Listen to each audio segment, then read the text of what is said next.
జై శ్రీరామ్. మిత్రులందరికీ నమస్కారం.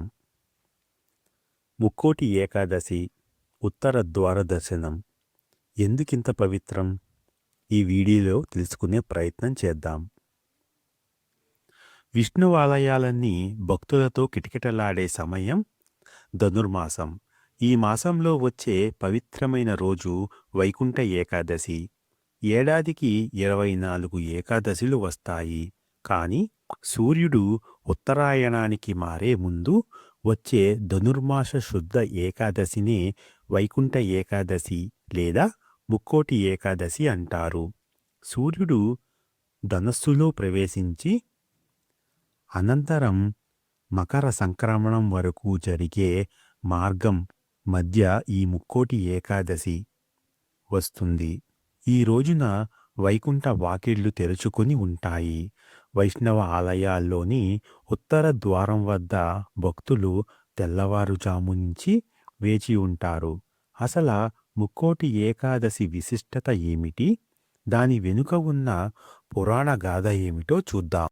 ముక్కోటి ఏకాదశి రోజున మహావిష్ణువు గరుడ వాహనారూఢుడై 3 కోట్ల దేవతలతో భూలోకానికి దిగివచ్చి భక్తులకు దర్శనమిస్తాడని, అందుకే దీనిని ముక్కోటి ఏకాదశి అనే పేరు వచ్చిందని చెబుతారు.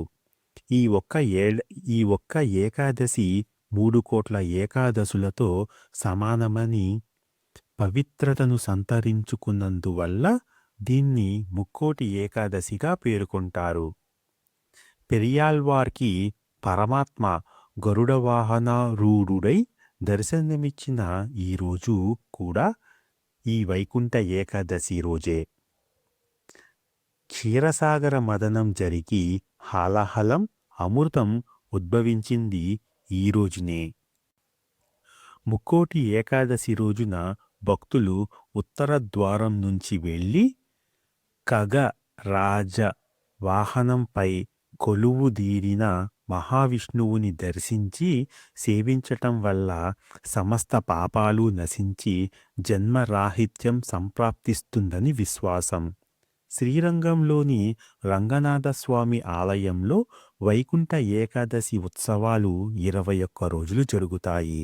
తిరుమలలో ముక్కోటి ఏకాదశి నుండి 10 రోజుల పాటు వైకుంఠ ద్వారాన్ని తెరిచి ఉంచుతారు.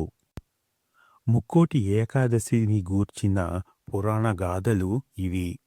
ముక్కోటి ఏకాదశి ప్రాశస్త్యాన్ని వివరించే 2 పురాణ కథలు ప్రచారంలో ఉన్నాయి.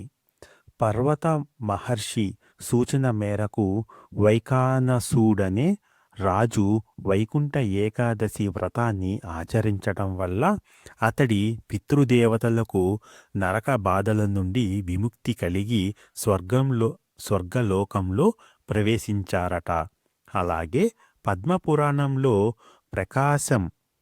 పద్మపురాణం ప్రకారం విష్ణువు నుంచి ఉద్భవించిన శక్తి ముర అనే రాక్షసుడి సంహరించిన రోజు కూడా ఇదే. మురాసురుడి దురాగతాలను భరించలేక దేవతలు విష్ణువుని శరణు కోరగా ఆయన ఆ రాక్షసుడితో తలపడి సంహరించేందుకు ప్రత్యేక అస్త్రం కావాలని గ్రహించి బదరీకాశ్రమంలోని హైమావతి అనే గృహలోనికి ప్రవేశించారు. అక్కడ విశ్రమిస్తున్న విష్ణువును సంహరించేందుకు ముర ప్రయత్నించగా మహావిష్ణువు నుంచి ఆవిర్భవించిన వైష్ణవీ శక్తి దుర్గారూపంలో అక్కడ ప్రత్యక్షమై తన కంటి చూపుతో మురను బూడిద చేసింది.